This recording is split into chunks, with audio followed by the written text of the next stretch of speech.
अरे कपड़े धूप में किससे पूछकर सुखा रहे हो? तुम्हारे बाप की धूप है क्या? धूप चोर कहीं के, शर्म नहीं आती? गरीब मुल्क को नुकसान पहुंचा रहे हो, हुकूमत को लूट रहे हो। अरे साहब, पूरी दुनिया के लोग कपड़े धूप पर ही सुखाते हैं, इसमें चोरी कैसी? जल्दी से अपने कपड़े उतारो। क्यों साहब, मुझे बगैर कपड़ों के देखना चाहते हो? अरे जो तार पर सुखाने के लिए लटकाए हुए हैं वो उतारो, अगर नहीं तो खर्चा पानी दो और अपनी जान छुड़ाओ। मैंने धूप चोरी करते हुए रंगे हाथों पकड़ लिया है। अगर जेल में डाल दिया ना तो सड़ते रहोगे पूरी उम्र, तुम्हारी लाश निकलेगी वहां से। धूप चोर कहीं के। अरे साहब, चोरी कैसी? अरे धूप पर हुकूमत ने टैक्स लगा दिया है, अब धूप पर कपड़े सुखाने का बिल आएगा।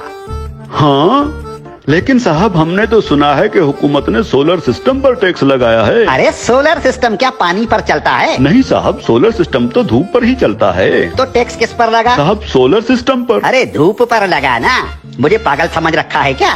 धूप चोर कहीं के। धूप को सरकार ने अपनी तहवील में ले लिया है, खबरदार जो मुफ्त में धूप इस्तेमाल की। अब सोच क्या रहे हो? उतारो कपड़े। साहब मैं सोच ये रहा हूँ कि कैसे कैसे टैक्स लगा रही है हुकूमत हम आवाम पर। रेडियो हमारे बाप दादा सुनते थे और उसका टैक्स अब हम अदा कर रहे हैं। पीटीवी हम देखते नहीं, उसका टैक्स भी देना पड़ता है। बिजली का मीटर अपने पैसों से खरीदा और लगाया अपने घर की दीवार पर, लेकिन उसका किराया टैक्स की सूरत में देना पड़ता है। बिजली आने का टैक्स, बिजली जाने का टैक्स।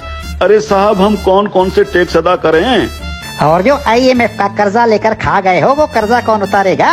अभी तो सांस लेने पर भी टैक्स लगेगा। मुफ्त में ऑक्सीजन गैस इस्तेमाल कर रहे हो, अपने बाप का माल समझ रखा है क्या?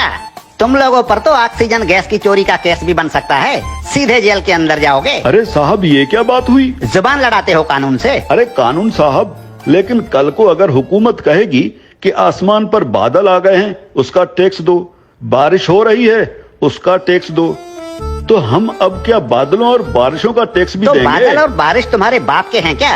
अगर बादल इस मुल्क के ऊपर आए तो वो भी इस हुकूमत की मिल्कियत हुई ना, आवाम को उसका टैक्स देना पड़ेगा। और अगर बारिश हुई तो बारिश का टैक्स भी देना पड़ेगा। बादलों और बारिशों के बाप का मुल्क है क्या ये? हाँ? ये जो गलियों में धूल उड़ रही होती है ना, जो तुम्हारे मुंह में चली जाती है, इसका टैक्स भी देना होगा। मिट्टी मुफ्त की नहीं है, 76 सालों से मुफ्त खाए जा रहे हो। उतारो अपने कपड़े, धूप को मुफ्त का माल समझ रखा है। याद रखो, जो भी धूप का टैक्स नहीं देगा उसके घर के ऊपर सूरज निकलना बंद हो जाएगा। और हाँ, ये जो बिजली की तारों पर परिंदे बैठते हैं ना, उन्हें भी बता दो कि बिजली के तारों पर अगर बैठे तो उसका टैक्स देना होगा। सरकार परिंदों को बिजली के तारों पर बैठने का बिल भेजेगी। हाँ? टट्टी करने कितने बार जाते हो? बस एक बार जाता हूँ, और अगर पेट खराब हो तो कभी कभी 3-4 बार भी जाना पड़ता है। अपना पेट किसी अच्छे मिस्त्री से बनवा लो। अगर दिन में टट्टी एक बार से ज्यादा आई तो उस पर भी टैक्स लगेगा। हाँ, एक बार टट्टी करने पर पेशाब मुफ्त कर सकते। ठीक है कानून साहब, लेकिन पाद और फूसी का भी बता दीजिए। पाद और फूसी गिन गिन के मारा करो, अगर मिकदार ज्यादा हुई तो टैक्स लगेगा। धूप चोर कहीं के, तुम जैसे लोगों ने मुल्क को लूट लूट कर भिखारी बना दिया है। अब ये मुल्क मजीद नुकसान बर्दाश्त नहीं कर सकता। हर चीज को अपने बाप का माल समझ रखा है। अब कानून हरकत में आ गया है, अब ऐसा नहीं चलेगा। हाँ? देखो, मुर्दा लोगों के डेथ सर्टिफिकेट बिल्कुल मुफ्त बनवा सकते हो। और क्या करे हुकूमत इस आवाम के लिए? देखो हुकूमत को कितनी फिक्र है इस आवाम की। अरे हुक्मरान मुल्क की सड़कें बंद करवा कर 100 बड़ी और दुनिया की महंगी तरीन गाड़ियों की कतारें बनाकर दिन रात मगरिब से मशरिक और शुमाल से जुनूब के चक्कर लगा रहे होते हैं। किसके लिए? आप आवाम के लिए। तंदूर पर रोटियां लगवा रहे हैं। इतनी फिक्र है हुकूमत को इस आवाम की। इस हुकूमत के किस किस भलाई से मुंह फेरोगे साले धूप चोरो?